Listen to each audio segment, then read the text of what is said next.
Hello. Hello there, Steve Kaufmann. I've had some questions about two issues that I'm going to try to combine in one video here. One question was, what do I think of Esperanto?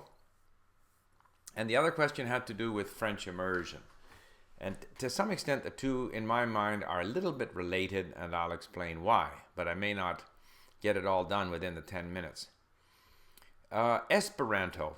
Um, we have to understand that in learning a language, the number one factor is how motivated the learner is to learn the language.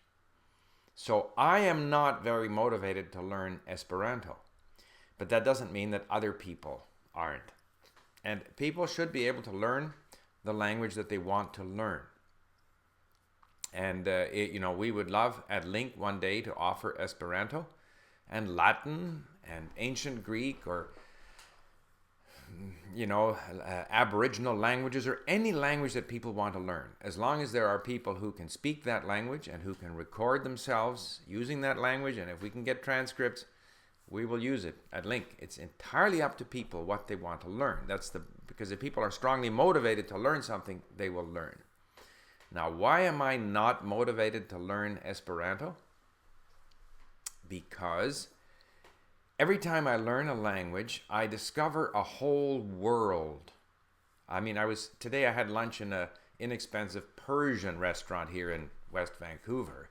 And they had the Persian television on, and Persian music, and Persian, Arabic script running across the screen. And I thought, boy, I'd love to. It would be neat to understand Persian. Because with every language you learn about the culture, you learn something about their customs, you learn something about their history, you learn something about how they view the world. It's not just the language you learn. And the languages that we have today are the result of sort of natural evolution over thousands and thousands of years. I mean, the language that we speak, English or Chinese or Swahili or something, is connected back to languages that existed 100,000 years ago in some ways that we don't really know.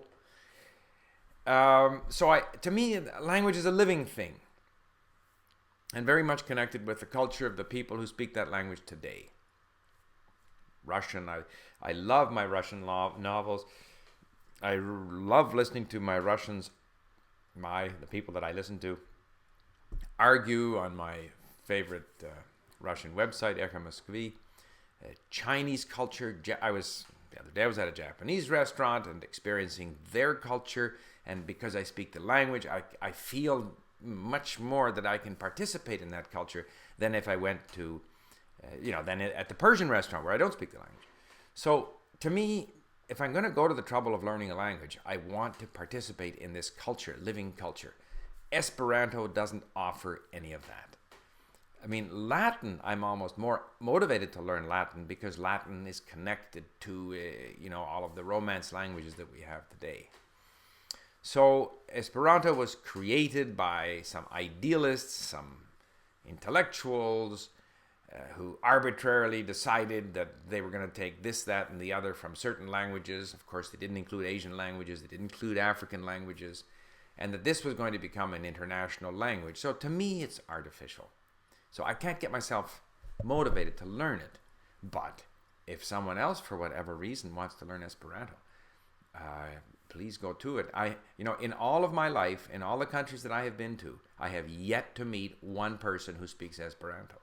So I'm not very motivated. But I know that there's a whole community of people who are very, enthusiastic, and fine. And one day maybe we'll have Esperanto at Link.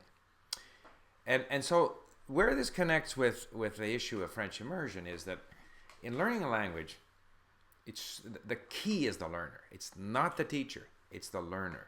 And the learner has to be motivated. That's essential. And so therefore the learner should have choice. What tends to happen in our schools is that the initiative is entirely with the teacher. And as long as the initiative is with the teacher, the learning is not very effective. So with French immersion, which is very popular in Canada because French is one of our two official languages, And the public school system offers the opportunity for English-speaking children to take all of their schooling in French. So they study their social studies, their history, their mathematics. They study it all in French. And so they have an artificial environment where they're forbidden to speak English at school, even though all the kids are English-speaking. When they go home, they speak English.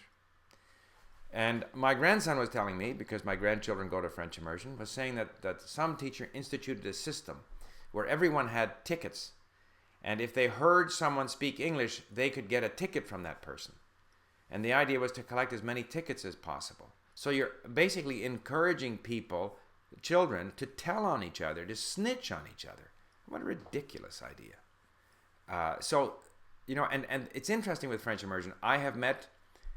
French immersion students end up speaking French better than most kids who go through the regular system, because in the regular school system, they teach French so poorly that most people hate it and very few people speak it.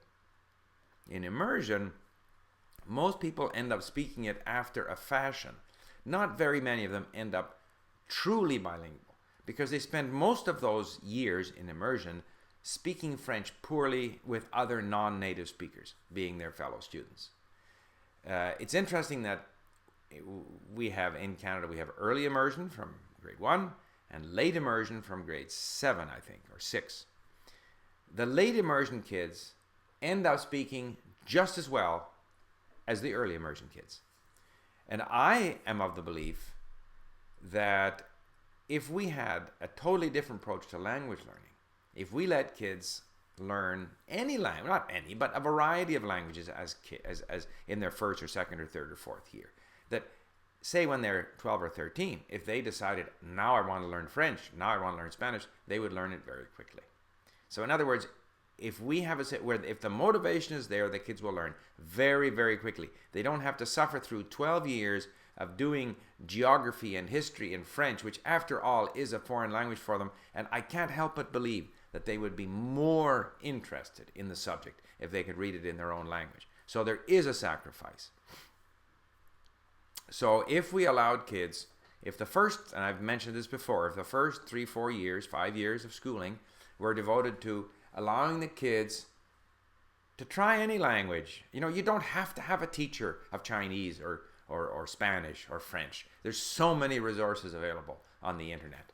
The teacher just has to show the learners where they can find audio, video, books, help them use the resources that are on the internet so that they can read through a text that's in a different language. Help them in a variety of ways. Don't force them to study this language or that language.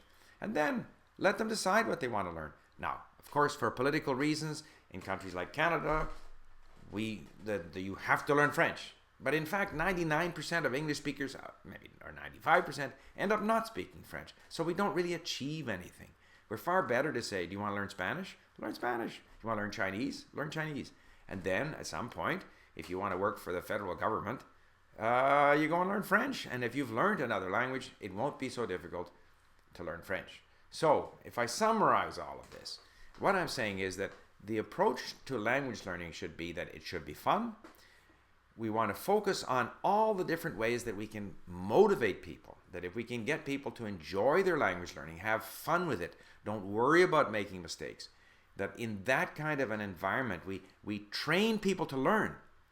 And if people have learned how to learn, when they really need to learn something, they can learn it very, very quickly.